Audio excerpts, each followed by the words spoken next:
Subscribe करें और bell दबाएं ताकि कोई खबर रह न जाए।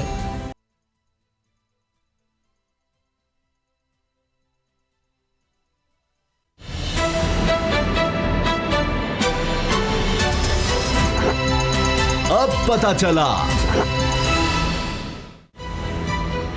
अब पता चला में आज आप जान सकेंगे, हुकूमत नाकाम, फवाद चौधरी का एतराफ, कप्तान की टीम कमजोर, वुज़रा का लड़ाई पर जोर, हुकूमत सिर्फ 5 माह की मेहमान, आसिफ जरदारी ने कर दिया बड़ा ऐलान, मेजर रिटायर्ड आजम सुलेमान कबल अज़ वक्त रिटायर्ड, पंजाब में अहम जिम्मेदारी मिलने का इम्कान। बिस्मिल्लाहिर्रहमानिर्रहीम, अस्सलामु अलैकुम। मैं हूं मोहम्मद उसामा गाजी और आप देख रहे हैं अब पता चला। आज हमारे बहुत ही अहम मेहमान वसीम बदामी, मशहूर मारूफ साहब की एंकर, तज्ज़ियाकार, वो भी हमारे साथ होंगे और उनसे हम बड़े ही अहम मौजू पर बात करेंगे। खबर यह है कि इत्तेहादियों के सर पर खड़े इक़्तिदार के ऐवान से ईंटें सरकने लगी हैं। अपोजिशन तो रही एक तरफ, तब्दीली सरकार के अपने अंदर से आवाज़ें उठने लगी हैं। 6 महीने या 5 महीने हुकूमत जाने की सदाएं बढ़ने लगी हैं। तब्दीली सरकार को सियासत का अता पता है, ना गुड गवर्नेंस का हुनर पास है। हुकूमत की नाकामी का ये एतराफ़ किसी और ने नहीं बल्कि खुद विफाकी वजीर फवाद चौधरी ने किया। गैर मुल्की टीवी को इंटरव्यू में विफाकी वजीर साइंस एंड टेक्नोलॉजी ने यह राज भी खोल दिया कि तब्दीली सरकार को खतरा बाहर से नहीं, अंदर से है। असद उमर, जहांगीर तरीन और शाह महमूद कुरैशी के आपस के झगड़े पार्टी को ले डूबे हैं और अब तो वज़ीर-ए-आज़म इमरान खान ने काबीना को साफ साफ बता दिया है कि कारकर्दगी दिखाने के लिए उनके पास बहुत कम वक्त रह गया है और वज़रा अब भी ना समझे तो मामलात हाथ से निकल जाएंगे। मासूमाना सवाल ये है कि किसके हाथ से निकल कर किसके हाथ में आएंगे। हुकूमत के अंदर जारी इस जंग का नज़ारा विफाकी काबीना में भी नजर आया। काबीना इजलास के अंदर की कहानी यह है कि वज़रा में ही गर्मा गर्मी हो गई। जब असद उमर और शाह महमूद कुरैशी ने फवाद चौधरी के इंटरव्यू पर नाराजगी का इजहार किया तो जवाब फवाद चौधरी नहीं, फैसल वार्डा की तरफ से आया कि आप लोग वज़ीर-ए-आज़म बनना चाहते हैं, आपकी पॉलिसियों की वजह से हुकूमत को ये बातें सुनना पड़ रही हैं। फिलहाल तो वज़ीर-ए-आज़म ने सबको मुतनाज़ा बयान देने से रोक दिया है, लेकिन हकीकत यह है कि राख में चिंगारियां तो दबी हैं जो किसी भी वक्त शोला बनकर किसी खौफनाक तब्दीली का पेश खैमा साबित हो सकती है। अगर 5 महीने में तब्दीली की पेशगोई साबित आसिफ अली जरदारी ने भी कर दी है, जिनका जियालों के नाम पैगाम है कि हुकूमत गिरना शुरू हो गई है, अच्छा वक्त आने वाला है। इस पेशगोई पर फिर अवाम का मासूमाना सवाल है कि किसका अच्छा वक्त आने वाला है, अवाम का या सियासतदानों का। हुकूमत गिरने की पेशगोइयां, इत्तेहादियों की बढ़ती नाराजगी, क्या हुस्न इत्तेफाक है या फिर वाकई हुकूमत के लिए खतरे की घड़ी है? इन सब के जवाब लेंगे ऐसे ही मासूमाना सवाल उठाने वाले सीनियर तज्ज़ियाकार एंकर पर्सन वसीम बदामी से। वसीम, बहुत शुक्रिया, आज आप हमें ज्वाइन कर रहे हैं। मेरे साथ असद खैरल साहब, बाबर डोगर साहब भी हैं, वो भी आपसे सवाल करेंगे, हम आपस में भी गुफ्तगू करेंगे। लेकिन पहले चाह रहा हूँ कि आपको और सब देखने वालों को हम दिखा दें कि फवाद चौधरी साहब ने कह क्या दिया। जब पहले असद उमर साहब फाइनेंस मिनिस्टर थे, जहांगीर तरीन साहब ने बड़ा जोर लगा के उनको जो है वो फाइनेंस मिनिस्टर से फारिग करवाया। फिर असद उमर साहब जब आए, दोबारा आए, उन्होंने पूरी कोशिश करके तो जहांगीर तरीन को फारिग करवा दिया। और इसी तरह से शाह महमूद कुरैशी साहब ने भी मुलाकातें हुई तरीन साहब से, लेकिन उनकी कोई आपस की कोई बात बनी नहीं है। मुझे नहीं समझ आई फ्रैंकली कि आप, लड़ाइयाँ भी होती हैं और पार्टीज़ के अंदर एक अपनी अपनी ग्रुपिंग भी चलती है, लेकिन आप अपने ही जो जिस शाख पे बैठे हों आप उसको तो नहीं काट देते।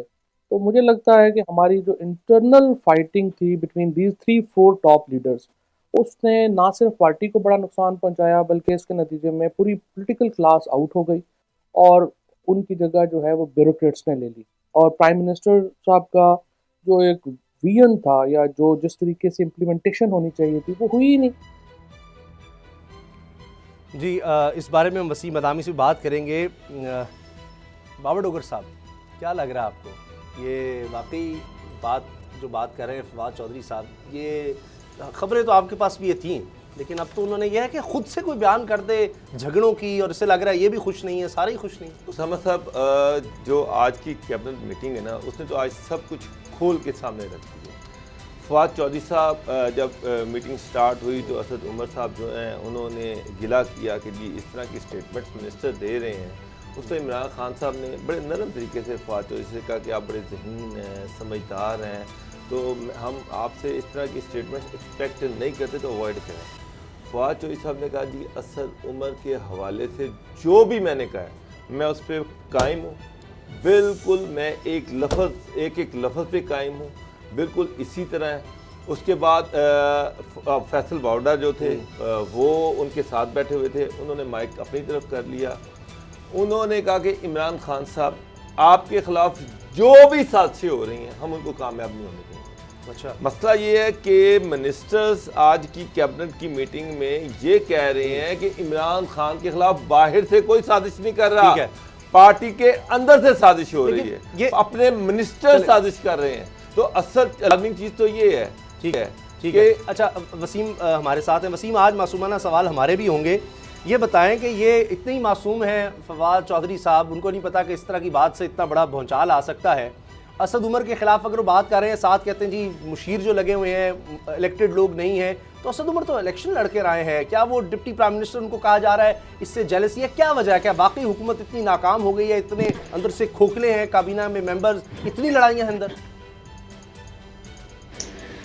बिस्मिल्लाहिर्रहमानिर्रहीम, बहुत शुक्रिया। देखिए, हाँ, जब वो नॉन इलेक्टेड मेंबर्स की बात कर रहे थे तो आई थिंक असद उमर की बात एक दूसरे तनाजुर में कर रहे थे, लेकिन जानने वाले जानते हैं, आपके साथ ही बड़े बाखबर लोग बैठे हैं, आपको बड़े बाखबर हैं कि खुद हमें काबीना के अंदर के लोग बाकायदा ये कहते हैं कि यार आप एक फहरिस्त तो मुरतब कीजिए कि फैसला साजी में कौन लोग अहम हैं, और फिर आप उसमें तफरीक कीजिए कि इसमें कितने लोग मुंतखब और कितने गैर मुंतखब हैं। तो गैर मुंतखब लोगों का पलड़ा आपको बहुत भारी नजर आएगा, और वो लोग ज़ाहिर PTI की नजरिए से भी उस अंदाज से अलाइन नजर नहीं आते। यहाँ तक कि पाकिस्तान की जो मईशत चला रहे हैं, जो कि इमरान खान साहब का एक विजन था कि मेरा एक ओपनिंग बैट्समैन होगा, उसका नाम असद उमर होगा, वो यूं कर देगा वो कर देगा, वो नहीं चला रहे, बल्कि हफीज शेख साहब चला रहे हैं, जो कि ज़ाहिर PTI के नजरिए पर मईशत नहीं चला रहा है बल्कि अपने हिसाब से चला रहे हैं। अब जहां तक आपने बात की इख्तिलाफात की, मुझे ऐसा लगता है कि देखिए इख्तिलाफात माजी की हुकूमत में भी, यानी कि चौधरी निसार और ख्वाजा आसिफ साहब के दरमियान बातचीत बंद थी, लेकिन यहाँ पर ये जरा सीरियस मसला इसलिए है कि यहाँ पर इख्तिलाफात इस हद तक है कि वो बाकायदा पार्टी के उमूर नहीं बल्कि मुमलिकत के उमूर चलाने में हायल हो रहे हैं। मसलन हम सब जानते हैं ना कि पंजाब के वज़ीर आला उस्मान बुज़दार जब आप PTI के लोगों से पूछे कि आपने किनको लगाया, तो कहते हैं बड़ी प्रॉब्लम थी खान साहब के लिए, तरीन कैंप का बंदा लगाए तो ये मसला है, कुरैशी कैंप का बंदा लगाए तो ये मसला है, फिर काबीना के सारे मसाइल। तो यहाँ आवे दावा इसलिए बिगड़ा हुआ है कि आपस के इख्तिलाफात इतने ज्यादा हैं, वो पहले भी थे लेकिन अब की बार इतने ज्यादा हैं कि मुमलिकत के उमूर चलाने में जो है वो हायल हो रहे हैं। लेकिन बदामी साहब असल एक चीज जो है, आज की जो कैबिनेट मीटिंग है उसने बहुत कुछ बताया। कुछ मिनिस्टर्स का डायरेक्टली उन्होंने हिट किया अनइलेक्टेड लोगों को जो मशीरों की शक्ल में इमरान खान साहब के पास बैठे हुए हैं कि ये डायरेक्टली कार्टल्स का हिस्सा है और ये गवर्नमेंट चला रहे हैं। प्रिंसिपल सेक्रेटरी को की तरफ उंगलियां उठाई गई जो जिनको इमरान खान ने खुद सेलेक्ट किया, खुद लेके आए। उसके बाद कुछ जो मिनिस्टर थे उनका टारगेट थे असद उमर, और वो ये कह रहे थे कि पार्टी के अंदर इमरान खान के खिलाफ साजिश हो रही है, यानी कि असद उमर कैंप इमरान खान साहब को हटाने के लिए एफर्ट कर रहा है। उसके बाद फिर पंजाब में उस्मान बुज़दार की तरफ उंगलियां उठाई गई जिनको खुद इमरान खान साहब ने पूरी पार्टी की अपोजिशन के बावजूद चीफ मिनिस्टर पंजाब लगाया गया है। तो इसमें इमरान खान साहब को भी टारगेट किया गया। तो आपको क्या लग रहा है कि चीजें किस साइड पर जा रही हैं? क्योंकि अब तो ओपनली कैबिनेट के अंदर इमरान खान के सामने ये सारी चीजें मिनिस्टर बोलना शुरू हो गए हैं। देखिए, मुझे लगता है कि अब असल में एक तो अगेन बहुत इज्जत और एहतराम के साथ, लेकिन खान साहब के और अगेन ये सारी बातें वो हैं, मैं कोई अचंभे की बात नहीं कर रहा, जानने वाले सब जानते हैं, आप लोग सब जानते हैं कि ये बात आप उनके अपने आसपास बैठे हुए लोगों से पूछे तो उसकी तस्दीक करेंगे कि वो कि जनाब एक बंदा आकर बंद कमरे में अपनी एक ब्रीफिंग देकर चला जाता है, खान साहब उस पर यकीन कर लेते हैं, फिर दूसरा बंदा आकर बताता है कि ये तो बिल्कुल गलत कह रहा था, असल मामला ये, तो खान साहब उस पर बिलीव कर लेते हैं। और हमने वैसे भी देखा है कि इसका मजहर हमने यूँ भी देखा कि खान साहब अपने तकारीर में भी एट टाइम्स फैक्चुअली इनकरेक्ट बातें करते इसलिए नजर आए कि हमें ये लगा कि बस किसी ने उनसे कह दिया है कि सर ये ऐसे हुआ और उन्होंने वो बात कह दी और बस बात खत्म हो गई। तो एक तो खान साहब को अपने इस रवैये में नजरसानी करनी चाहिए। दूसरी बात, मुझे लगता है अब देखिए वक्त 2 साल हो गए हैं, तो अब वो नैरेटिव एक हद तक तो बिक सकता है, उससे ज्यादा नहीं कि नवाज शरीफ चोर था, जरदारी डकैत था, हम मजबूर हैं, हम क्या करें। तो अब जब परफॉर्मेंस भी उस अंदाज से नहीं हो रही, अब फिर वो ब्लेम गेम का सिलसिला भी शुरू हो रहा है। अब सबको नाकामी का जिम्मा किसी ने भी अपने ऊपर नहीं लेना बल्कि बॉल उछाल लिया दूसरी तरफ। तो मुझे लगता है कि वक्त गुजरने के साथ साथ ये ब्लेम गेम में इसलिए भी हमें ये इसका रुझान बढ़ता हुआ नजर आ रहा है कि वक्त गुजर रहा है, परफॉर्मेंस नहीं हो रही, और अब जब हिसाब किताब सवाल जवाब का वक्त आ रहा है तो कोई भी ये तो नहीं कहेगा कि मैं नाअहल था, किसी ने कहना है साजिश थी, किसी ने कहना है ये, ताकि ब्लेम अपने ऊपर से हट जाए। असद खरल साहब, लेकिन उसामा साहब सॉरी, अभी वसीम बदामी साहब जो बात कर रहे थे कि 2 साल गुजर गए हैं और अब परफॉर्मेंस की बात होगी। मेरी कुछ मिनिस्टर से बात हुई कि मैंने यही चीज़ डिस्कस की जा रही थी कि अब आपको अपनी परफॉर्म करना पड़ेगा। लोग जो हैं, लोग अब ये जो आप सौदा बेच रहे हैं ये ज़्यादा बिकने वाला 6 महीने से ज़्यादा बिकने वाला नहीं है। लेकिन उन मिनिस्टर्स ने मुझे बताया कि इमरान खान साहब ने उनसे कहा कि हमने तो 2023 का इलेक्शन भी इसी स्लोगन पे लड़ना है कि पिछली दोनों गवर्नमेंट करप्ट थी और वो हमारे पल्ले कुछ नहीं छोड़ के गई। बदामी साहब, वो मिनिस्टर तो ये कह रहे हैं कि इमरान खान साहब अभी भी कन्विंस्ड है कि हम 2023 का इलेक्शन भी ये नारा लगा के जीत जाएंगे। मुझे बिल्कुल यकीन है कि ये बात ऐसी ही होगी। I can believe it, because जब खान साहब की तरफ से खुद ही भरपूर मदह सराई होगी उन लोगों की, यानी कि आप अंदाजा कीजिए कि कोरोना का मामला हो, सूरत हाल संजीदा हो, और ऐसे में भी खान साहब की ज्यादा तहसीन के और तारीफ के काबिल वो लोग ठहरे, वो लोग नहीं ठहरे कि जो नंबर्स से बताएं कि सर देखिए हमने कोरोना के हवाले से ये काम किया और ये काम किया और हमें ये काम करना चाहिए। नहीं, दाद और तहसीन के लायक जब वो लोग ठहरे कि जो कहें सर आपने देखा है कैसा रगड़ा लगाया नवाज शरीफ को, सर आपने देखा है जरदारी की तो हमने ऐसी नहीं कर दी, और खान साहब क्या बात है, कमाल हो जाए। तो फिर उसके बाद जब सबको पता है कि बड़ा आसान फॉर्मूला है कि बस डालो ब्लेम दूसरों पर और ठीक। तो खान साहब जब तक खुद इस बात पर यकीन नहीं करेंगे कि भाई ठीक है पिछला चोर था और उससे पिछला डकैत था, लेकिन अब तो हम आ गए ना वजीर आजम भाई, अब जब वो अपने लोगों से उनको ये कहना चाहिए कि मुझे मत बताओ कि वो चोर और वो डकैत था, मुझे बताओ तुम भी कितने अहल हो। लेकिन जब खान साहब को खुद ही इस बात पर वो जेरे लब मुस्कुरा पड़ते हैं, जब सामने से तबर्रा शुरू होता है मुखालिफ पार्टीज पर, तो फिर ऐसे ही काम चलता रहता है। खरल साहब, आपको क्या लग रहा है कि ये परफॉर्मेंस इतनी बुरी जा रही है? वाकई ये 6 महीने रह गए हैं इनके पास। फवाद चौधरी साहब कह रहे हैं जी इमरान खान ने कहा है 6 महीने मामला सही कर लो, तो ये प्रेशर फील कर रहे हैं सारे काबीना के लोग। फवाद चौधरी साहब इस तरह के कई दफ़ा बयान दे चुके हैं, लेकिन अब तो काबीना में बात शुरू हो गई कि असद उमर, शाम कुरैशी, जहांगीर तरीन एक दूसरे के खिलाफ। उन्होंने जहांगीर तरीन ने असद उमर को फारिग कराया, असद उमर आए उन्होंने जहांगीर तरीन को फारिग करा दिया। तो ये इसलिए तो नहीं कि भाई कहीं को खतरा है कि भाई हुकूमत कहीं चली गई तो हमने लोगों को क्या मुंह दिखाना है, जाके हम कह सकेंगे जी फलाने ने काम किया है कि जो फवाद चौधरी साहब ने बात की है ना, उसकी रिबटल नहीं आई और वो अपनी स्टेटमेंट के ऊपर कायम है। आज भी कैबिनेट की मीटिंग में उन्होंने कहा है कि मैं अपनी बातों पे कायम हूँ। वज़ीर आज़म साहब ने भी उनको इस बात पे डांट डपट नहीं की। दूसरा उनकी तारीफ की है, दूसरी बात की है, बस ये कहा है कि आपने आगे स्टेटमेंट नहीं देनी, आपने मीडिया के आगे आप बोलना नहीं। दूसरी बात ये है कि जो आसिफ जरदारी साहब ने कहा 5 महीने के बाद खुशखबरी मिलने वाली है। वज़ीर आज़म साहब खुद कैबिनेट में कह रहे हैं 6 महीने तक आपके पास वक्त है, अगर आपने डिलीवर ना किया, आपने परफॉर्म ना किया तो मामला दूसरी तरफ बारे आर से निकल जाएंगे और दूसरी तरफ चले जाएंगे। नून लीग इस बात पे बगले बजा रही, देखें जी दिसंबर तक इनके पास टाइम है, हम कह रहे थे ये नाकाम हो गए हैं और हमें भी जनाब ऑफर्स आ रही हैं। जरदारी साहब अपनी जगह पे खुशखबरियाँ अपने कारकुनों को सुना रहे हैं। तो मामला ये है कि ये महज इत्तेफाक नहीं है, ये इमरान खान साहब भी इस चीज़ का एतराफ़ कर रहे हैं, फवाद चौधरी साहब भी यही बात कर रहे हैं, जरदारी साहब भी यही बात कर रहे हैं। तो कुछ ना कुछ इसके पीछे तो ज़रूर है। बदामी साहब, आप क्या देख रहे हैं, ये महज इत्तेफाक है, ये इसके पीछे कोई ऐसी चीज़ें हैं कि ये 6 माह वाला जो मामला अचानक से नहीं आ गई, कुछ ना कुछ इसके पीछे है? सर देखिए, मुझे ये तो नहीं लगता कि कोई मुनज़्ज़म कोई साजिश या हुकूमत गिराने के अमल का बाकायदा आगाज हो गया है जो कि 6 महीने बाद अपने अंजाम को पहुंचेगा, मुझे नहीं लगता। लेकिन मुझे ये जरूर लगता है कि तमाम तर सियासी और गैर सियासी अनासिर इस बात पर नजर रखे हुए हैं कि भाई कब तक, यानी कि डिलीवर ना करने का और नॉन गवर्नेंस का ये मामला कब तक जाएगा और किस इंतहा को जाएगा। यानी कि ठीक है पिछला चोर था डकैत था, लेकिन भाई 5.5% की जीडीपी को आप पहले 1.9 पे ले आए, फिर -0.4% पे ले आए भाई, तो ये कहाँ तक जाएगा मामला। यानी कि आप कहते रहे कि एक्सपोर्ट्स का पिछलों ने बेड़ा गर्क कर दिया, लेकिन आपने बहुत मार्जिनल इंक्रीज किया शदीद तरीन डीवैल्यूएशन के बावजूद। अब ये सब तो तज्ज़िये नहीं है ना, ये सब तो नंबर्स हैं। यानी कि आप बताते रहे पूरी कौम को कि देखो इनकी करप्शन का सबसे बड़ा सबूत ये कि इतना सारा कर्ज लिया है इन्होंने 5 साल में, आपने उतना ही ले लिया है 2 साल में। अब ये सब तो नंबर्स है ना, ये फैक्ट्स नहीं है। तो तमाम तरह हल्के देख रहे हैं कि फिर एक हद तक तो ये सब बर्दाश्त किया जा सकता है, उसके बाद जब गर्द उठेगी तो फिर वो मट्टी हमारे घरों तक भी आएगी और फिर मुरीद इल्जाम हम भी ठहराए जाए। लेकिन बाबर डोगर साहब, आपकी नज़र में कौन, इमरान खान नाकाम नजर आ रहे हैं, काबीना नाकाम नजर आ रही है? फवाद चौधरी कह रहे हैं कि जनाब अनइलेक्टेड लोग जो है उनको, कमज़ोर लोगों को चले बेनज़ीर लगाती थी, नवाज शरीफ लगाते समझ आती थी, उन्होंने अपने बच्चों तक मुंतकिल करना था। इमरान खान का ये मसला नहीं है। कमज़ोर कौन कमज़ोर लोग हैं? शबर जैदी साहब को लाया FBR, जिस तरह वसीम ने बात कही कि भाई बड़े वादे थे, उनमें टैक्स भी एक था कि हम आएंगे तो टैक्स इकट्ठा हो जाएगा, उनको लाकर देख लिया। असद उमर को पहले लाए, वो बात नहीं बन रही थी, IMF से मुज़ाकरात किस तरफ नहीं जा रहे थे, उनको बदलना पड़ गया।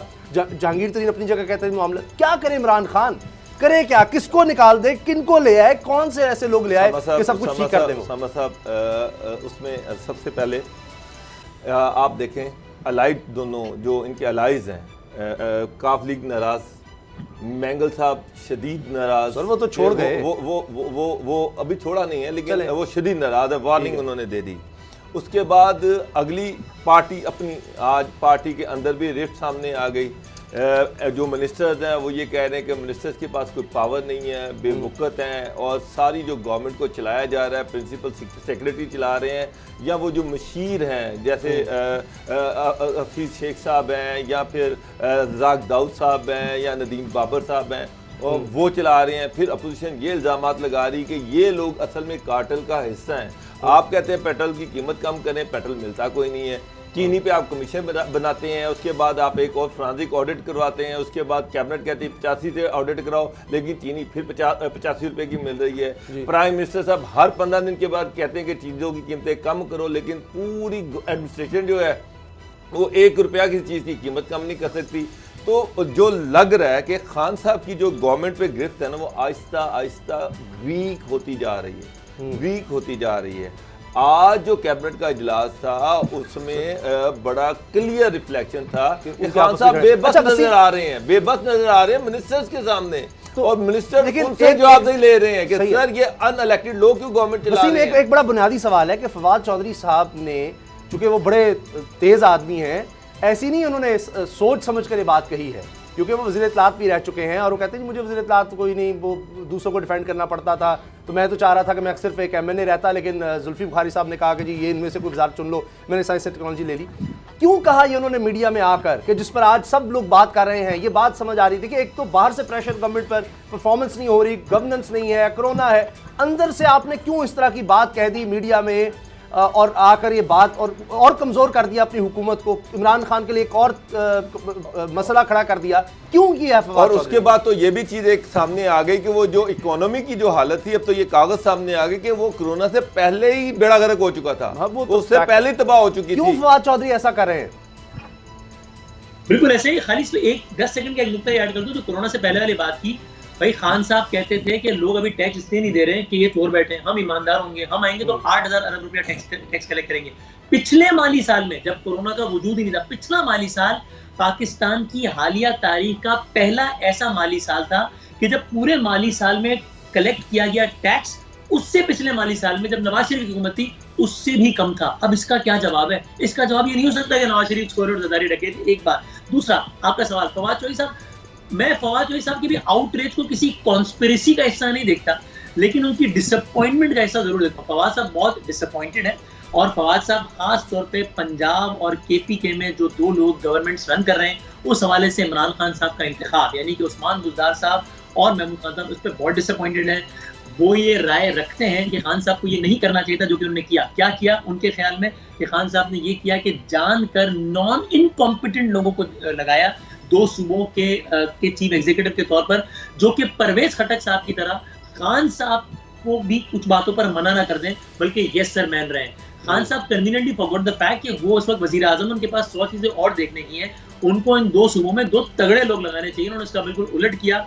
फवाद साहब बहुत अरसे से इस बात पर मायूस हैं, और बिलाखिर उसका आउटरीच है जो कि कल सामने आया है। वैसे फवाद चौधरी साहब खुद कैंडिडेट थे ना वज़ीर आला पंजाब के, उनके भाई भी लगे हैं, उनके भाई भी लगे हुए हैं, उनके और बड़े रिश्तेदार बड़ी सरकारी पोस्ट पे हैं। लेकिन खरल साहब, ये तो बात बड़ी अजीब है कि अब फवाद चौधरी साहब ने जो नया पेंडोरा बॉक्स खोल दिया है, इतने मसाइल। मैं आपको यकीन से कहता हूं कि जब इमरान खान साहब कप्तान होते थे तो कोई टीम का मेंबर इस तरह आके कोई प्रेस कॉन्फ्रेंस कर दे और जाकर बयान दे दे कि जी इमरान खान की सिलेक्शन ही ठीक, इन्होंने फलां प्लेयर सही नहीं चुना हुआ, जो परफॉर्मर थे वो नहीं है, कहीं से क्लब से ले आए। यही बात है ना जी, आपने मुशीर कौन लोग लगा दी, कमजोर लोग लगा दिए। वो टीम में नहीं रह सकता था, मेरे से आप लिखवा लें। तो खरल साहब ये अब फवाद चौधरी साहब देखिए इनडायरेक्ट इमरान खान साहब को लताड़ा है उन्होंने और उनके ऊपर तनकीद की। उन्होंने कहा अगर टीम जो नाहलों की टीम अगर इकट्ठी की है तो वो कसूर कप्तान का है।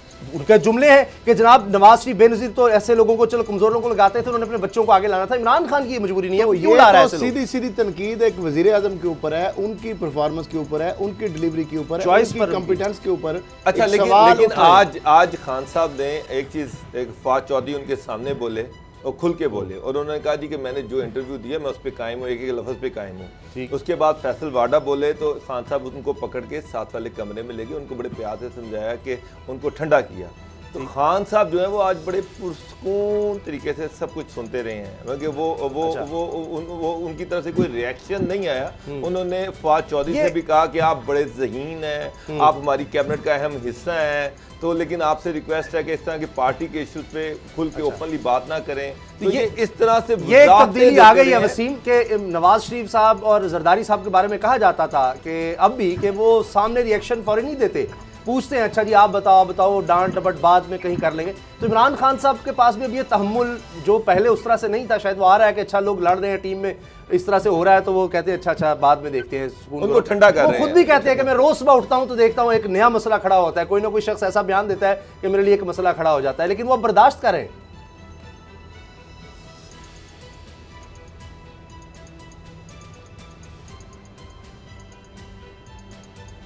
जी वसीम। और खान साहब को बहरहाल क्रेडिट तो जाता है, एग्री कि वो इस तरीके से डिफरेंस ऑफ ओपिनियन को अलाउ करते हैं पार्टी। जी मेरा ख्याल है कनेक्शन में कोई मसला आ रहा है। जी आप मेरी आवाज आ रही है? जी मैं सुन रहा हूँ आपको। और वैसे भी खान साहब ने निस्बतन बहरहाल वो बात करने की गुंजाइश अगर रहती है उनकी पार्टी में तो ये एक अच्छी काबिल तारीफ बात। अच्छा, अब ये आपको क्या लग रहा है कि ये जो बात कही जा रही है 6 माह वाली, ठीक है कि कोई साजिश नहीं होगी? हमारे प्रोग्राम में ख्वाजा आसिफ साहब अभी हाल ही में उनसे भी बात हुई और लोगों से भी बड़े हम लोगों से बात हुई नून लीग के, अब वो कहते हैं कि अगर तो मौका मिला तो और बात है, वरना हम ये अपने बोझ तले गिर जाएं, हम नहीं कुछ करना चाहते। अब ये मेंगल साहब वाली बात बहुत से लोग, चले साजिश नहीं होगी, लेकिन ये जो 6 माह वाली बात आ रही है, जरदारी साहब का भी बयान आ गया कि जी 5 महीने बाद खुशखबरी है, तो इनको खतरा है। असल में ये कहा जा रहा है कि कुछ हलकों की तरफ से इमरान खान साहब को ये इशारा मिला है कि 6 महीने हैं आपके पास, आप परफॉर्म कर लें, नहीं तो फिर कुछ और भी सोचा जा सकता है। तो और क्या, कोई और आएगा तो मामला सही कर लेगा कैसे? और पॉलिटिकल स्टेबिलिटी तो और बड़ा मसला होगा। वो कहते हैं इन हाउस चेंज इतना आसान नहीं है। आप मुझे वसीम मुझे सिर्फ इतना बता दें कि सबसे बड़ा इशू इकोनॉमी का है कि क्या अब कोई और आ जाए तो क्या इस इकोनॉमी को संभाल सकता है? मुझे आप क्या किस तरह से इसको देखते हैं? सर मेरी राय भी और खबर भी, मैं खुद पाकिस्तान मुस्लिम लीग नून के जो इकोनॉमिक्स के जो माइंड्स हैं उनके साथ उनकी ये राय है, और वो कहते हैं कि हम वाकई इस बात पे बिलीव करते हैं कि अब ये जिस नहज पर आ गया है सारा मामला, अभी इकोनॉमी की जो सूरत हाल हो गई है, अब हमारी हिमाकत होगी, लफ्ज़ हिमाकत होगी अगर हम इस स्टेज पर ये सारा गंद अपने सर लें, क्योंकि अब ये मामला इतना बिगड़ गया है कि इस स्टेज पर अगर हम अपने सर लेते हैं तो हमें भी संभालने में बहुत वक्त लग जाएगा। जब तक हमारा वक्त बनेगा तब तक अगला इलेक्शन सर पे खड़ा होगा और इमरान खान साहब को मजलूम बनने का मौका मिलेगा। हमें 1.5-2 साल में जो है वो सुधारने के बजाय मजीद बिगाड़ आएगा और बिगाड़ के जिम्मेदार हम होंगे। तो अब या तो ये मामला जाए नए इलेक्शन की तरफ या फिर करें 5 साल पूरे, ताकि भुगते लोगों को जो भुगतना है। अच्छा, ये उनकी बाकायदा ये राय है। बड़ा ही मासूमाना सवाल है कि आज जो उंगलियां उठी कल फवाद चौधरी साहब, फैसल वाडा और बाकियों की असद उमर की तरफ, और ये ये तासुर देने की कोशिश की गई कि शायद वो इमरान खान के खिलाफ साजिश कर रहे हैं और प्राइम मिनिस्टर बनने की कोशिश कर रहे हैं। आपका क्या ख्याल है कि असद उमर ये कर सकते हैं, और क्या वाकई अगर वो ऐसा करें तो उनको पार्टी की सपोर्ट मिल जाएगी? देखिए, मुझे ऐसा लगता है कि इस सिनेरियो में कोई भी चीज मुमकिन हो सकती है, लेकिन ये चीज मुमकिन नहीं हो सकती कि पाकिस्तान तहरीक इंसाफ की हुकूमत हो, इमरान खान साइड लाइन हो और कोई भी XYZ वजीर आजम हो। इसका कोई इम्कान किसी सूरत में मुझे नहीं लगता। This is not going to happen. अच्छा खरल साहब, क्या ये कोई और पार्टी नहीं आना चाह रही? वो इसका मतलब है इमरान खान जैसे भी परफॉर्मेंस बुरी हुई तो 5 साल पूरे करेंगे और क्या होगा? बदामी भी ये कह रहे हैं तक तो एग्री हूं कि कोई और नहीं आना चाह रहा। एग्री हूं, लेकिन आप देखिए जो खिचड़ी पक रही है, जहांगीर तरीन, क्यू लीग, और उसके बाद ये भी बातें हो रही हैं कि लंदन में शायद जहांगीर तरीन के PMLN के साथ भी राब्ते हैं। तो जरदारी साहब कह रहे हैं कि जी 5 महीने तो नहीं, ये जो राब्ते हैं ना बिहाइंड द कर्टन, इसके बारे में कुछ नहीं कहा जा सकता कि PMLN कल और जो खरल साहब कह रहे हैं ना कि फिर क्या होगा, कोई हुकूमत लेने को भी तैयार नहीं और खान साहब के अलावा कोई PM भी नहीं बनेगा, तो सर अगर होने को हो तो फिर तो क्या मसला है। MQM अपनी मर्जी से सांस नहीं लेती। अगर MQM को किसी ने आंख मार दी तो इधर MQM निकल गए, उधर मेंगल साहब निकल गए, वहाँ शाहदैन साहब निकल गए या GDA निकल गई, तो बस फिर नंबर गेम खत्म है। तो फिर तो सही नया इलेक्शन है, कुछ भी हो सकता है। ये बात ठीक है कि उसी वक्त भी इलेक्शन हो सकते हैं। चलिए बहुत बहुत शुक्रिया। मैं ये नहीं कह रहा ऐसा होने जा रहा है, लेकिन अगले तो फिर होना क्या मुश्किल हो सकता है, बिल्कुल हो सकता है। आपकी बात 100% दुरुस्त है। बहुत बहुत शुक्रिया वसीम बदामी, आपने हमारे आज मासूमाना सवाल का जवाब दिया, बहुत अच्छा लगा और इंशाल्लाह हम आइंदा भी आपको प्रोग्राम में दावत देते रहेंगे। ब्रेक का वक्त है और ब्रेक के बाद बात करेंगे आसिफ अली जरदारी साहब भी 5 महीने बाद खुशखबरी देख रहे हैं। उन्होंने कायरा साहब को, कमर ज़मान कायरा को टास्क दे दिया है कि पंजाब में जालों को मुतहरिक किया जाए। तो इसी बारे में हम कायरा साहब से भी बात करेंगे ब्रेक के बाद।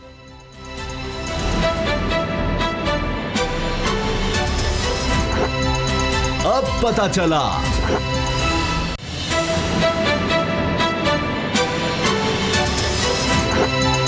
अब पता चला।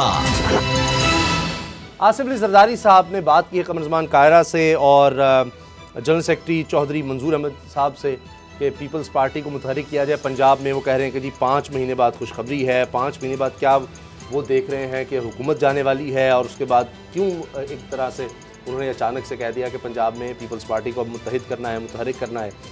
खरल साहब, ये आसिफ अली जरदारी साहब जोड़ तोड़ के माहिर समझे जाते हैं, खुद कहते हैं, और सेनेट का इलेक्शन कौन भूल सकता है। जिस तरह सादिक सिंजानी साहब को उन्होंने कहा कि हमने देखो क्या कर दिया है, कैसे अपना बंदा ले आए और ये सब उन्होंने बातें की। बाद में वो फिर एक और किस्सा शुरू हो गया।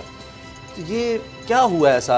जरदारी साहब को कहाँ नज़र आ रहा है कि हुकूमत? जरदारी साहब एक सीनियर पॉलिटिशियन है और जो बात वो करते हैं उसके पीछे कुछ ना कुछ बात होती है।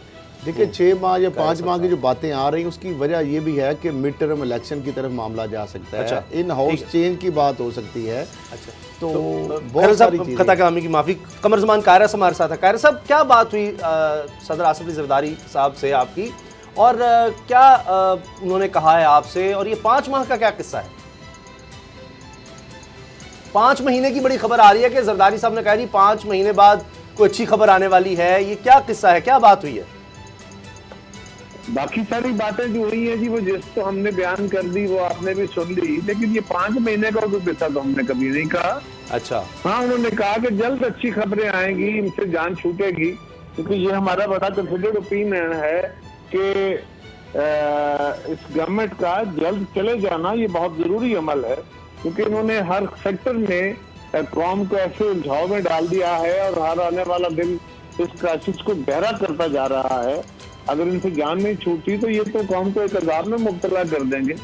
लिहाजा कायरा साहब, ये जो 5 या 6 महीने की बात हो रही है, ये फवाद चौधरी की स्टेटमेंट थी। उन्होंने ये कहा था कि प्राइम मिनिस्टर ने कैबिनेट की मीटिंग में ये कहा है कि हमारे पास 6 महीने हैं, 6 महीने में अगर हमने अपनी कारकर्दगी अच्छी ना की तो ये पांसा पलट सकता है। तो आपका क्या ख्याल है कि उन्होंने, मेरा ख्याल है फवाद ने जो बात कही है वो शायद आगाज की जो कैबिनेट मीटिंग थी उनकी जिक्र था, मौजूदा का नहीं है। अब तो चल चलाओ के दिन है।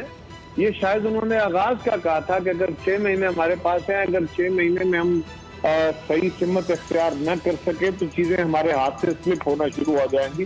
जहाँ तक मैं समझ पाया हूँ, अगर मैं गलती पे नहीं हूँ तो मेरा ख्याल है वो ये। लेकिन आज की जो कैबिनेट मीटिंग है उसमें एक चीज सामने आई कि जो मिनिस्टर्स हैं वो ओपनली प्राइम मिनिस्टर को जिम्मेदार ठहरा रहे हैं। कोई ये कह रहा था जी अनइलेक्टेड लोगों के जरिए, मशीरों के जरिए गवर्नमेंट चलाई जा रही है जिसकी वजह से गवर्नेंस बेड़ा गर्क हो गई। कोई जो थी वो कह रहा था कि असद उमर को लताड़ा गया, उसमें फवाद चौधरी ने लताड़ा, फैसल वावडा ने लताड़ा।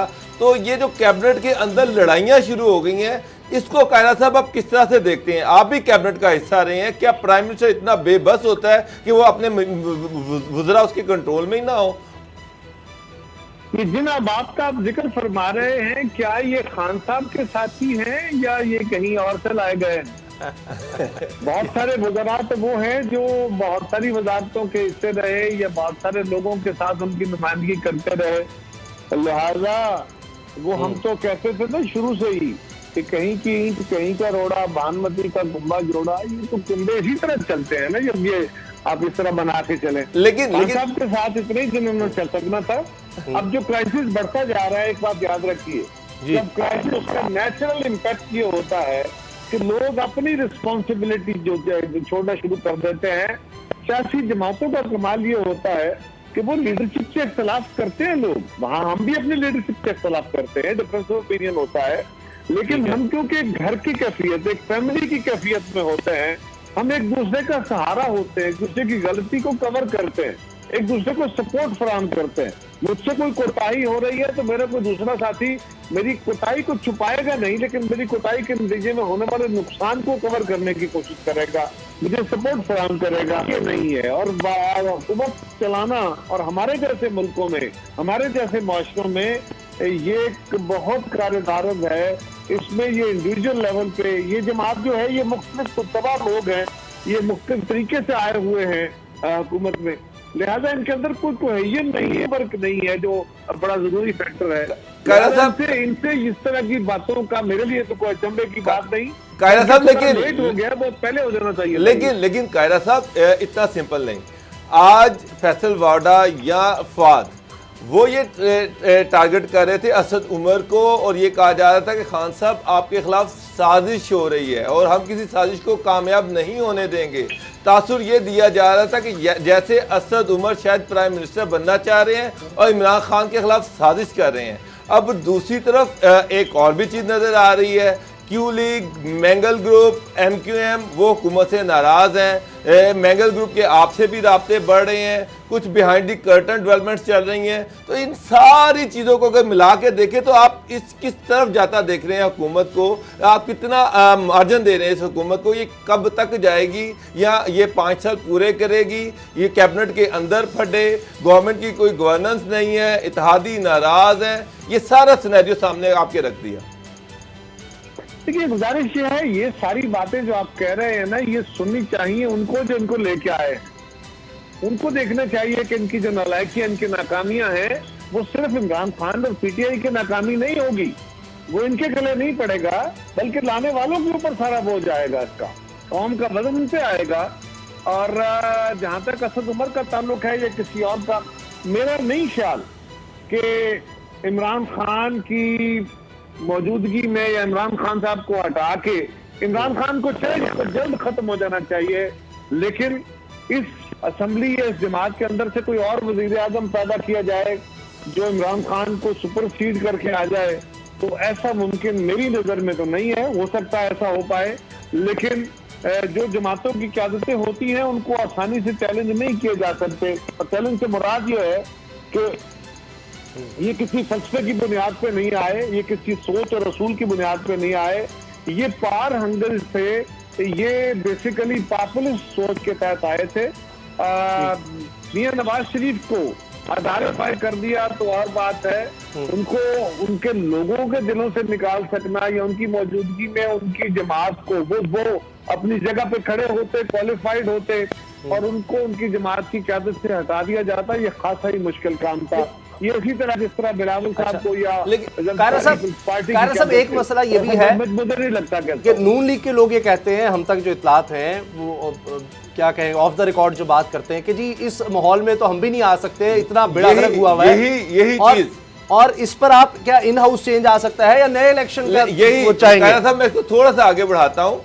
अब तो ये भी बातें हो रही कि इकोनॉमी कोरोना के आने से पहले ही तबाह हो चुकी थी, इसके तो ये चीजें तो अब डिस्कस होना शुरू हो गई हैं। अब अगर ये गवर्नमेंट जाती है, कह रहे थे जी कि इकोनॉमी कोरोना के बाद खराब नहीं हुई, इकोनॉमी तो पहले बर्बाद हो चुकी थी। फेडरेशन को तो ये अटैक कर चुके थे, पाकिस्तान की सियासत की बर्बादी तो ये उतार चुके थे। ये पाकिस्तान के अंदर जो एक आपस में थोड़ा बहुत एक इख्तलाफ राय रखना और साथ चलने की जो फिजा थी उसको तो बर्बाद कर चुके, पार्लिमान को गैर मोतबर कर चुके, मीडिया की आजादी को सुलभ कर चुके। इस सियासी जमातें एक मुसलसल कुर्बानियां देने के अमल में पाकिस्तानी सोसाइटी ने इंच बाई इंच जगह गेन की थी, स्ट्रेंथ गेन की थी, ताकत हासिल की थी पार्लिमान ने, वो तो ये छोड़ चुके। कायरा साहब एक यही चीज कि इस तबाह हाल इकोनॉमी को की रिवाइवल मुमकिन है और कौन अपनी गर्दन पेश करेगा ऐसे माहौल में जब कोरोना भी है, पैसा पल्ले कोई नहीं है, हालात बेतहाशा बुरे हैं, तो कौन अपनी गर्दन पेश करेगा ऐसे हालात में जो अब चल रहे हैं? ये फरमाइए कि 2008 में जब पीपल्स पार्टी ने हुकूमत बनाई थी तो हमारे पास तो नंबर भी पूरे नहीं थे। आपको याद होगा मीडिया का सलूक भी हमारे साथ जो था वो भी आपके सामने है। मेमो स्कैंडल भी हमारे खिलाफ बन रहे थे। इफ्तिखार चौधरी साहब भी पूरे तमतराब के साथ जुडिशल एक्टिविज्म किए बैठे थे और हम बड़ी मुश्किल में थे। कभी एक इत्तेहादी कभी दूसरा इत्तेहादी जा रहा था, फिर भी हमने दहशतगर्दी अपने अरूज पे थी, फूड इनसिक्योरिटी थी, इन्फ्लेशन इंतहा पे थी और हमें जो विरसा मिला था वो तो खादम था। इसके बाद ने पाकिस्तान को एक सही सिमत में डाल दिया था। सो विल होनी चाहिए। आप मुश्किल हालात में काम करना, देखिए आसान हालात में हुकूमत चलाना कौन सा काम होता है। मुश्किल हालात में जिन बंदों को दीवारों के पीछे नजर आता है वही हुकूमतें चला सकते हैं। ये इनके बस का रोग नहीं है। हाँ, ये बात दुरुस्त है कि इस वक्त तक ये बहुत बड़े बड़े क्राइसिस खड़े कर चुके हैं और इनको लाने वालों को सोचना होगा कि अगर गवर्नमेंट ये चलती है तो ये टोटल मलबा इमरान खान और पीटीआई पे पड़ के जान नहीं छूटेगी। ये सारे का सारा मलबा उसके शेर को अफसोस था तो तकलीफ दे होगा पाकिस्तान के लिए। अच्छा, अब कारा साहब मामला ये है कि नून लीग के जो बातें होती है वो कहते हैं जी हम भी चाहते हैं ये अपने वजन से गिरे, हम चाहते हैं ये पूरी तरह आवाम के सामने एक्सपोज हों। चेयरमैन बिलावल भुट्टो जरदारी साहब भी कह चुके हैं कि हम इनको नहीं गिराएंगे, किसी ऐसी मूव का हिस्सा हुकूमत के खिलाफ हम नहीं बनेंगे। तो जिस तरीके से डिलीवर नहीं हो रहा, परफॉर्मेंस नहीं है, तो क्या जो 6 माह की बात हो रही, इस तरह तो नहीं हो रहा कि ये सिस्टम जो है, ये पार्लियामानी सिस्टम जो है ये नाकामी की तरफ जा रहा है और कोई और सिस्टम लाया जा रहा है, प्रेसिडेंशियल सिस्टम, उस तरफ ये मामला जाएं? क्योंकि जिस तरह दोनों पार्टियां बड़ी हुकूमत की ख्वाहिशमंद नहीं है, हुकूमत को गिराने की ख्वाहिशमंद नहीं है, इन हाउस तब्दीली की कोई इम्कान नहीं है, तो फिर तीसरा क्या ऑप्शन हो सकता है कि कोई नई ऐसी रजीम आए जिससे ये मुल्क की इकॉनमी या हालात बेहतर हो सके? देखिए जी, सदारती निज़ाम, पहली गुजारिश तो ये है कि आईने पाकिस्तान में उसकी गुंजाइश नहीं है। ये वजारती या ये पार्लिमानी निज़ाम का आइन है, इसमें वहाँ कोई गुंजाइश नहीं है और आइन को अमेंड किए बगैर सदारती निज़ाम की तरफ नहीं जाया जा सकता। ये अलग बात कि उसके इतने खौफनाक इम्पैक्ट अदरवाइज हैं, आइनी तौर पर भी कर लें तो उसके वो मुल्क को चला नहीं पाता वो निज़ाम। ये एक और जहान है, एक और तरह का मुल्क है हमारा। लेकिन सवाल ये है कि पार्लिमानी निज़ाम को नहीं, शासी निज़ाम किया जा रहा है। शासन पहले ही इस मुल्क में बहुत बदनाम थी। अब तो देखे ना, गौर करे जरा, ये हमारा मुरव्वजा मामरियत के दौरों का आज भी वही हमारी लिसान चल रहा है कि सियासत इसमें नहीं होनी चाहिए, सियासत में फलां काम नहीं होना चाहिए, कोरोना पे सियासत नहीं होनी चाहिए। भाई क्या है सियासत? सियासत कोई बुरी चीज है तो सियासत को बंद कर दें। हाँ, पाकिस्तान में एक ख्वाब बड़े अरसे से देखा जाता था कि कोई कौमी हुकूमत बनाई जाए, ऐसा क्राइसिस खड़ा हो जाए जिसमें सारी जमातों को इकट्ठा किया जाए, टेक्नोक्रेट की कोई गवर्नमेंट बनाई जाए और फिर पाकिस्तान फैसले किए जाए।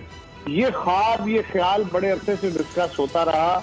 लेकिन ये याद रखिए, जमहूरी प्रोसेस में जो दुनिया ने तजर्बा हासिल किया या कामयाबी हासिल की, वो सिर्फ एक सूरत में है कि जहां पे डेमोक्रेटिक अकाउंटेबिलिटी, अवाम की राय से आने वाले लोग, अवाम की अकाउंटेबिलिटी के तहत आने वाले और उसके तहत काम करने वाले लोग ही डिलीवर कर सकते हैं। कोई और तजर्बा काम नहीं करेगा।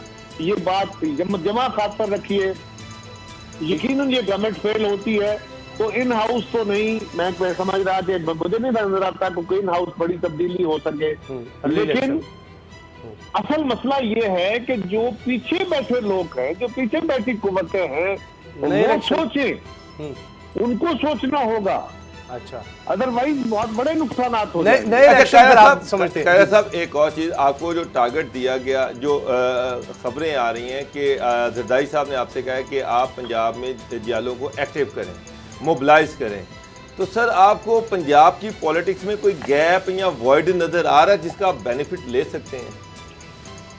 देखिए, बात यह है कि लोगों ने ये बात दुरुस्त है कि लाने वाले भी लाए थे और लोगों ने भी बड़ी उम्मीदें बांध के, नौजवानों ने, ओवरसीज पाकिस्तानी ने, बच्चियों ने, बच्चों ने, उन्होंने, खवातीन ने, उन्होंने एक उम्मीद बांधी थी इमरान खान साहब से, क्योंकि ये पॉपुलिज्म का शिकार थे। इनको इस तरह प्रोजेक्ट किया गया कि एक बहुत बड़ा हीरो, इसने वर्ल्ड कप जीत लिया। वो वर्ल्ड कप जीता तो कितने हारे वो किसी को याद नहीं रहते। तो जो हीरो होता है उसका एक प्रॉब्लम होता है, हीरो अपने एक खास ढांचे में वो उससे बाहर निकलने की पोजीशन में नहीं हो पाता। खान साहब का प्रॉब्लम ये है कि वो अपने उस हीरोशिप में वो पॉपुलिज्म में फंस गए।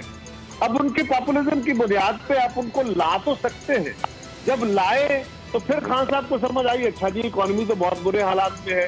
ये रोज कहते हैं ना वो, हम आए तो हमें पता चला नहीं तो ये हालात बड़े खराब हैं, हम आए तो हमें पता चला कि कानून बड़ा खराब है, हम आए तो हमें पता चला कि फेडरेशन बड़ी खराब है। वो भाई ये तो तुम पाकिस्तान में 22 साल से कह रहे हो मैं पॉलिटिक्स कर रहा हूँ, तो 22 साल से आपको पता नहीं था कि फेडरेशन क्या है, 22 साल से आपको पता नहीं था कि आइन क्या है, 22 साल से आपको पाकिस्तान का क्राइसिस क्या है, आपको सब कुछ पता था या आप इस काबिल नहीं थे कि पता होता, आप सिर्फ इस सुधार में थे और ये मैं की बुनियाद पे निजाम नहीं चला करते। ठीक है, वो क्रिकेट का भी कहते हैं मैंने वर्ल्ड कप जीता, मैंने शौकत खाना कारा साहब, ये मैं नहीं होती, इट्स टीम वर्क और यहाँ भी होता है। और खान साहब आज भी कहते हैं मेरे पास इकोनॉमी का हाल है, मेरी बात सुनते तो इकोनॉमी ठीक हो जाती, मेरी बात सुनते तो कोरोना ठीक हो जाता, मेरी बात सुनते तो ये हो जाता। लेकिन वो मेरी काबीना भी नहीं ना मेरी बात सुन रही, मसला तो ये हो गया है। बहुत शुक्रिया कमर जुबान कारा साहब, बड़ी मेहरबानी। ब्रेक का वक्त है, ब्रेक के बाद बात करेंगे पंजाब में एक अहम तब्दीली की खबरें हैं, ब्रेक के बाद।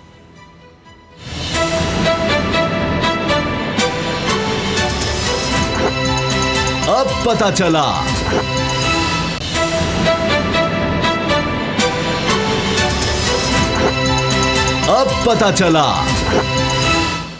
सेक्रेटरी दाखिला मेजर रिटायर्ड आजम सुलेमान कबल वक्त रिटायरमेंट ले रहे हैं। 30 जून को वो रिटायर हो जाएंगे और उसके बाद कहा जा रहा है उनको पंजाब में कोई अहम जिम्मेदारी मिलेगी। असद खरल साहब, ये बहुत कम ऐसा सुना है कि इतनी हाई पोस्ट पे चीफ सेक्रेटरी थे, 23 अप्रैल को उनका फिर तबादला हो गया और फ़ौरन उनको फिर ये दाखिला में लगा दिया गया।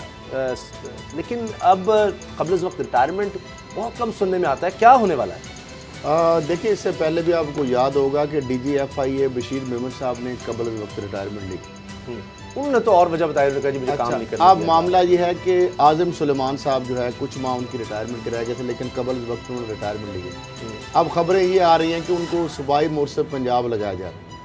अगर उनको सूबाई मोर्सब पंजाब ही लगाया जाना होता तो चीफ सेक्रेटरी पंजाब की ओहदे से क्यों उठाया जाता रातों रात? तो मैं अब नहीं समझता कि अब इस खबर में किस हद तक सदाकत है। बहरहाल इस तरह की खबरें भी आ रही हैं कि उनको जो सूबाई मोर्सब जो है उसका ओहदा दिया जा रहा है और इसलिए इस बुनियाद पर उन्होंने, क्योंकि हाजिर सर्विस जो है उनको लगाया नहीं जा सकता, तो अब देखते हैं कि ये आगे आने वाले दिनों में क्या होता है। बाबर साहब, आपको क्या लग रहा है, इतना अरसा एक बंदे ने सर्व किया और ज़बरदस्त उनकी रेपुटेशन, फिर कुछ अरसा पहले ही वो रिटायरमेंट लेगा, मंजूर भी हो रही है, क्या चक्कर है? उसामा साहब, मेजर आजम सुलेमान मेजर रिटायर्ड, मैंने बहुत कम ऐसे ऑफिसर्स देखे हैं जो इतने कॉम्पिटेंट हों, जिनका गवर्नेंस हो, एडमिनिस्ट्रेशन पर इतना ज़बरदस्त कंट्रोल हो। कि मैंने पंजाब में उन्होंने बहुत सर्व किया, होम सेक्रेटरी, CNW, मुख्तलिफ डिपार्टमेंट, इरीगेशन में रहे, मुख्तलिफ डिपार्टमेंट में रहे, जहाँ भी गए उन्होंने बेहतरीन गवर्नेंस की, बेहतरीन एडमिनिस्ट्रेशन की। चीफ सेक्रेटरी सिंध रहे, चीफ सेक्रेटरी पंजाब रहे, ये वो वाहद ऑफिसर थे, उनमें से थे जो शहबाज शरीफ के सामने भी बोल पड़ते थे, शहबाज शरीफ के सामने भी वो सच्ची बात कर देते होते थे, यानी कि ये नहीं कि उनके इलीगल ऑर्डर्स मानते थे। चीफ सेक्रेटरी पंजाब, उनका 4 महीने या 5 महीने का जो टर्न्योर है, अगर आप उसको देखें तो वो बेस्ट टर्न्योर था, यानी कि उसमें उन्होंने जो गवर्नेंस और एडमिनिस्ट्रेशन थी, चाहे वो अशिया की कीमतों को कंट्रोल करना हो, चीनी या दूसरे क्राइसिस हो, अनफॉर्चुनेटली उनको टाइम नहीं दिया गया। पॉलिटिकल फोर्सेस जो थी वो नहीं चाहती थी कि ये यहाँ पर रहें, या इतना मजबूत चीफ सेक्रेटरी हो जो कि गवर्नेंस और एडमिनिस्ट्रेशन जो है वो बेहतर करने की कोशिश करे और पॉलिटिकल बॉसेस के इलीगल ऑर्डर्स को ना माने। तो अब दोबारा इंटीरियर सेक्रेटरी चले गए। अब मसला ये कि ओम्बड्समैन पंजाब की सीट खाली पड़ी हुई है और उनकी रिटायरमेंट को भी शायद 5 महीने हैं, 4 या 5 महीने हैं। तो जो अंदर की खबर है वो ये है कि उनको ओम्बड्समैन लगाया जा रहा है, 3 साल की ये पोस्ट है, तो अल्टीमेटली रिटायर तो होना ही है, 3-4 महीने के बाद भी हो जाना है। तो ये कोई बड़ी अहम उस तरह से पोस्ट तो नहीं कही जा सकती। ओम्बड्समैन पंजाब बहुत बड़ी पोस्ट है, बहुत बड़ी जिम्मेदारी है, बेतहाशा अख्तियारात है। तो मेरा ख्याल है कि मेजर आदम सुलेमान जो हैं वो ये बड़े अच्छे बेहतर तरीके से इस सीट को संभालेंगे और इसको मज़ीद इफेक्टिव बनाएंगे, मजबूत बनाएंगे। अगर तो वो आदम सुलेमान साहब बेहतर पे बैठे, वो मुझे ये पता है कि जिस सीट पे आदम साहब होंगे, आदम सुलेमान होंगे, वो कमजोर नहीं होगी, वो मजबूत होगी। लेकिन तो क्या मुहतसिब पंजाब का जो है कर्नल साहब वो कोई चेंज ला सकता है? उसके पास तो जो सरकारी तौर पर किसी मुलाजिम को मसला है अपने किसी अफसर से या दीगर लोगों से वो आता है, तो क्या अगर एक डायनामिक बंदा हो तो वाकई ये गवर्नेंस में बेहतरी वो ला सकता है सरकारी शोबों में, सरकारी इदारों में? रोल तो उसका है, लेकिन इतना इफेक्टिव रोल जिस तरह डोगर साहब ने कहा ना कि वो आएंगे तो सीट मजबूत हो रही, उसका रोल है लेकिन कहीं नजर नहीं आता आपको। बहुत सारे लोगों का मैंने देखा है मसाइल जो है पंजाब के महकमों से शेख सडल साहब भी मेरा ख्याल है वो तो टैक्स मैंने देखा अपने कैरियर में कि ऐसे ऑफिसर्स भी थे जो चीफ सेक्रेटरी आए तो उसकी सीट जो थी वो बस एक डाखाना बन गई। लेकिन ये मेजर साहब का कमाल था, चाहे वो होम सेक्रेटरी थे, चाहे वो CNW में थे, चाहे वो चीफ सेक्रेटरी सिंध थे, चाहे वो चीफ सेक्रेटरी पंजाब थे या इंटीरियर सेक्रेटरी थे, वो उस सीट को उन्होंने मजबूत किया। उसकी वजह ये कि मजबूत स्ट्रॉन्ग डिसीजन लेने वाले हैं, पॉलिटिकल प्रेशर नहीं लेते, और जब वो पॉलिटिकल प्रेशर नहीं लेते, मजबूत डिसीजन करते हैं, तो अल्टीमेटली वो सीट, वो पोस्ट जो है वो मजबूत होती है। तो ओम्बड्समैन की सीट इसलिए आपको नजर नहीं आती कि वहाँ पर कोई तगड़े फिर तो नहीं हटा दिया जाएगा। चीफ सेक्रेटरी बनाया गया, अच्छा चला रहे थे, उनको हटा के चलो जी फिर दोबारा सेक्रेटरी दाखिला, ये भी तो हमारे यहाँ हो जाता है ना। दाखिला उन्होंने बड़ा जबरदस्त परफॉर्म किया, इसीलिए तो बड़ा जबरदस्त लाया गया, तो चीफ सेक्रेटरी भी तो इसलिए है। तो मुझे तो बड़ी उम्मीद है कि अगर वो ओम्बड्समैन आते हैं तो अल्टीमेटली रिटायरमेंट होनी है, एक बहुत बड़ा कैरियर है, उसने एंड होना है, और बड़े अच्छे तरीके से उन्होंने अपना कैरियर जो है वो एंड कर रहे हैं, एक पॉजिटिव नोट पर कर रहे हैं, हर कोई उनकी अच्छे लोग जहां भी लगे अच्छा, उम्मीद है कि वो इस सीट पे भी वो बेहतरीन परफॉर्म करें। ये होता है कि अगर अच्छा बंदा एक पोस्ट पर लगा दिया जाए, बड़ी पोस्ट हो सरकारी, वहां पर कुछ अच्छा काम कर लेता है, आज भी इसकी गुंजाइश है। बिल्कुल, पोस्ट जो है जिस तरह डोगर साहब ने कहा है कि वो बंदा जो है वो मैटर करता है। बहुत सारे लोग होते हैं बहुत बड़ी पोस्ट पे बैठते हैं लेकिन वो इनकम्पिटेंस होते हैं, उनकी कैपेबिलिटी नहीं होती, वो डिलीवर नहीं कर सकते। इख्तियारात भी होते हैं लेकिन उनको इस्तेमाल करने नहीं आते, उनकी अपनी कमज़ोरियाँ होती हैं, नाहलियाँ होती हैं। बाज़ लोग ऐसे होते हैं कि जो आम सी सीट बाजार लगती है लेकिन जब वहाँ पे आते हैं तो उनकी वजह से वो सीट अपग्रेड हो जाती है, वो सीट की इम्पोर्टेंस हो जाती है, उसकी वजह से बहुत सारे लोगों के मसाइल हल होने शुरू हो जाते हैं। ओम्बड्समैन का एक ओहदा है, उसके इख्तियारात बहुत ज़्यादा हैं, लेकिन मामला ये है कि वहाँ पे एक मजबूत आदमी अगर बैठे तो बहुत सारे गवर्नमेंट गवर्नेंस के हवाले से बहुत सारे रिफॉर्म ला सकता है, बहुत सारे लोगों के मसाइल हल हो सकते हैं। बहुत बहुत शुक्रिया सियासत खलील साहब, बाबर डोगर साहब, प्रोग्राम देखने का बहुत शुक्रिया। जो हमें याद रखिएगा, इजाज़त दीजिए, अल्लाह हाफ़िज़।